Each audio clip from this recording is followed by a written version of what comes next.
పిఠాపురం లాంటి చోట కూడా మీరు చిన్న పిల్లల మధ్యలో కాస్ట్ ఫీలింగ్స్ పట్టుకొస్తే మిమ్మల్ని మీ అధోగతికి నేను ఏం మాట్లాడను, మీ దిగజారుడుతనానికి నేను ఏం మాట్లాడను. ప్రకృతిని ప్రేమించేవాడు, దైవ తల్లిదండ్రులను గౌరవించేవాడు చేసే పనులా ఇవి? పిల్లలకి కులాలను పట్టుకొస్తామా, ఆపాదిస్తామా? వేరే దారులు లేవా మీకు పాలిటిక్స్ గురించి మాట్లాడడానికి? సిగ్గుందా ఒక్కొక్కరికి అలా చేసే వాళ్ళకి?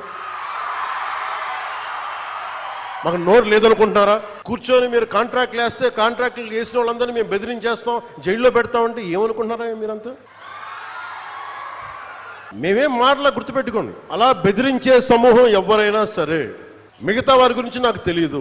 పవన్ కళ్యాణ్కి అధికారం ఉన్నా అధికారం లేకపోయినా పవన్ కళ్యాణ్ ఎప్పుడు పవన్ కళ్యాణ్ లాగే ఉంటాడు, భయపడ్డాం. చాలా ఇంట్లోంచి బయటకు వచ్చేటప్పుడు తిరిగి వెళ్తాం లేదు అని డిసైడ్ అయ్యే వస్తాం. అందువల్ల మీ ఆకు రౌడీలు కానీ అలాగే చెప్తున్నా, ఏదైనా మాట్లాడితే అధికారులు కూడా భయపడుతున్నారు. ఎందుకు భయపడుతున్నారంటే చెవుల్లో చెప్తారు, అదే సార్ వాళ్ళ వెనక చాలా మంది రౌడీలు ఉంటారండి, కిరాయి హంతకులు ఉంటారంటే. మీకు కరెక్ట్గా యోగి ఆదిత్యనాథ్ లాంటి ట్రీట్మెంట్ కనుక ఒక్కొక్కడికి ఇస్తే,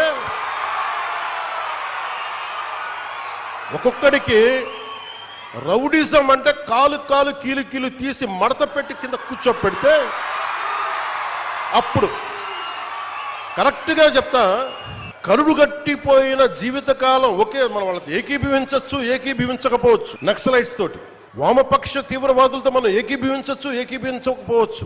అలాంటి బలమైన ఆర్గనైజేషన్నే కకావికలం అయిపోయిన పరిస్థితుల్లో ఉంటే ప్రభుత్వం తలుచుకుంటే